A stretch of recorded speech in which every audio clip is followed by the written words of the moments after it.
You're welcome to TV Sapientia News. My name is Oluchi Ojobamidele. The European Union support to democratic governance in Nigeria has called for the exclusion of non-statutory security outfits, including vigilantes, from election security roles ahead of the November 8 Anambra governorship election. It emphasized that there is no legal basis for non-state security outfits to participate in the conduct of the exercise. The European Union also called on security agencies and officials of the Independent National Electoral Commission (INEC) to be more proactive in detecting and apprehending offenders on election day. Speaking, the Executive Director, International Press Center, Lanre Olagundade, who spoke during a media briefing and presentation of joint European Union support to democratic governance in Nigeria partners pre-election assessment report in Abuja, raised the alarm that voter apathy, vote buying, restriction of campaign activities due to insecurity, misuse of vigilante groups, as well as gender-blind media coverage are of serious concern. Olagundade therefore proposed urgent next steps to include enforcing strict penalties for vote buying, with security agencies and the INEC officials being more proactive in detecting and apprehending offenders during campaigns and on election day. President Bola Ahmed Tinubu says that his administration is committed to providing a credible, secure, verifiable, and usable identity management system across the board, asserting that such a system is fundamental to the nation's developmental goals.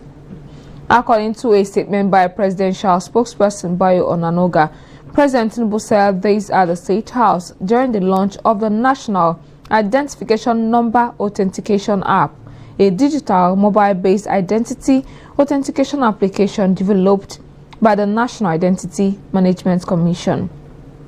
He added that his government is leveraging technology to enhance efficiency, transparency, and accountability in governance. President Tinubu showed that all ministries, departments, and agencies will soon adopt the new app for staff and data verification. He further explained that the app will place Nigeria high with the world's most technologically advanced nations and create an environment for seamless, secure, and inclusive access to services, opportunities, and benefits, while maintaining the highest standards of data protection and national security.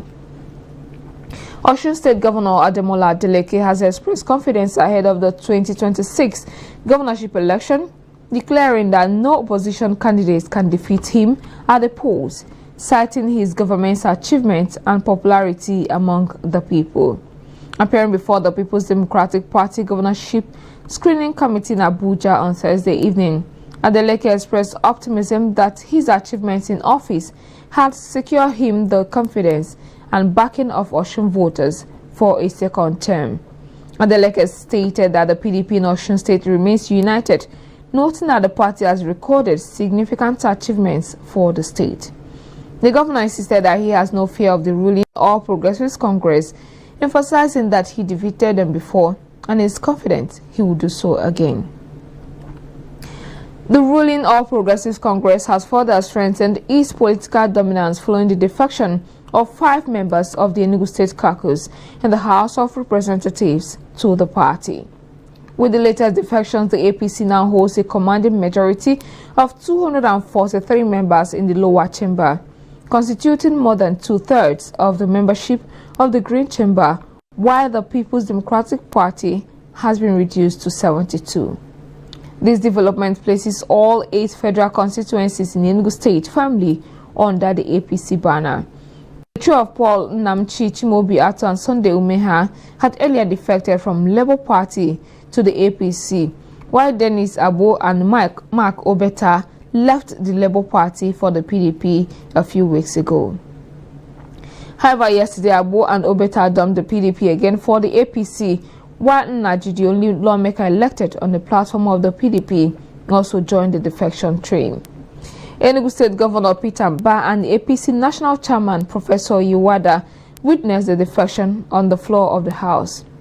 Addressing journalists after the event, the spokesman of the defecting lawmakers and member representing Nkano East and Nkano West Federal Constituency said they decided to join hands with Governor Anambra to move Enugu State forward.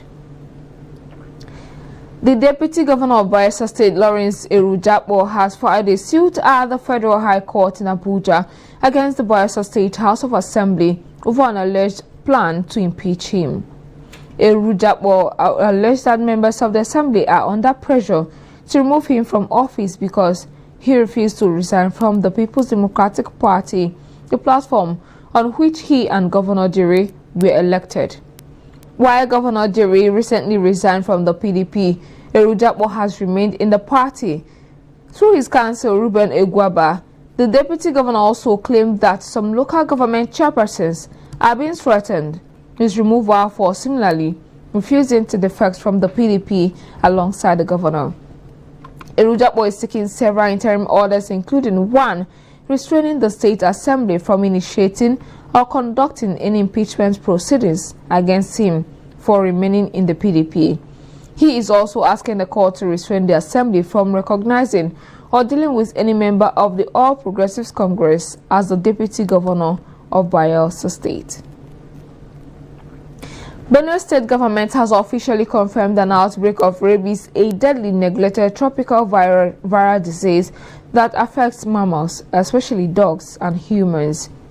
The Acting Director of Livestock Services in the State Ministry of Agriculture and Food Security, Dr. Gabriel Amase, confirmed that there have been at least 4 confirmed cases of rabies, with 24 others currently under investigation at the veterinary hospital in Vom, Plateau State.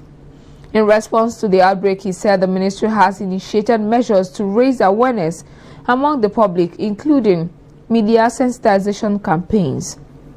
According to him, some precautionary steps have been taken, such as the intensification of surveillance activities by the quarantine unit, targeting new animals coming into the state. Dr. Amase also announced plans by the ministry for a mass vaccination campaign for dogs, adding that a ban had been placed to restrict the free movement of dogs in the state. He also urged parents to advise their children against interacting with dogs, particularly within this period. The federal government has intensified efforts to implement the National Single Window at Nigerian ports by 2026.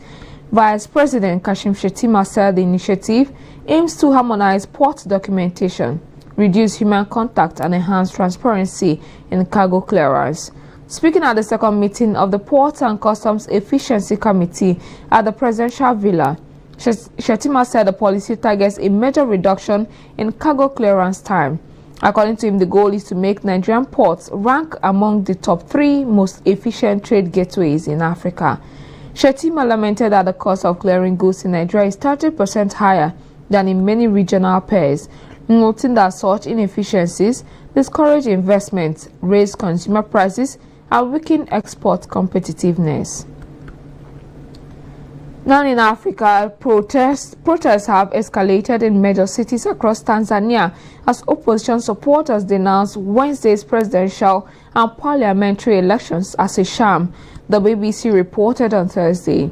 Hundreds of demonstrators also crossed into Kenyan territory, barricading roads, lighting bonfires, and tearing down posters of President Samia Hassan along the way.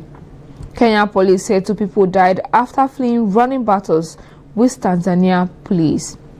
The protesters accused the government of undermining democracy as the main opposition leader is in jail and another opposition figure was disqualified from the election, bolstering Samia's chances of winning. European Union lawmakers called the election a fraud that had been unfolding for months. King Charles will strip his younger brother Andrew of his royal titles and long-term residence on the Windsor estate, the palace said in a statement yesterday. The announcement followed fresh outrage at accusations made by one of Jeffrey Epstein's main accusers against the 65-year-old, who has denied the charges. He said Prince Andrew will now be known as Andrew Mountbatten Windsor. Andrew has also been told to move out of his long-time home on Windsor Castle's sprawling grounds, and he will move to alternative private accommodation. The palace said these essentials are deemed necessary, notwithstanding the fact that he continues to deny the allegations against him. This is coming days after the publication of Virginia Giuffre's memoir, in which the victim of U.S. sex offender Epstein reiterated in shocking detail allegations she had sex with Andrew 3 times, including when she was only 17. Now to world of sports. Ahead of their meeting in the last game of the Group C of the forthcoming African Cup of Nations, Ugandan coach Paul Put has spoken highly of the Super Eagles of Nigeria. He said that the Nigerian side has quality, describing them as a team packed with exceptional talent and top-level European experience. Uganda have found themselves in the same group as Nigeria, Tunisia and Tanzania. The Cranes will lock horns with 3-time African champions in their final group fixtures at the First Stadium. Put, however, said his team will only respect Nigeria and the other teams in Group C, but will not approach the games with fear.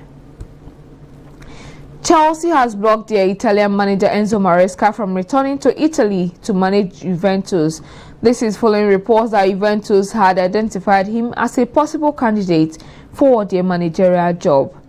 The Turin recently sacked their manager Igor Tudor earlier this week after a series of poor results.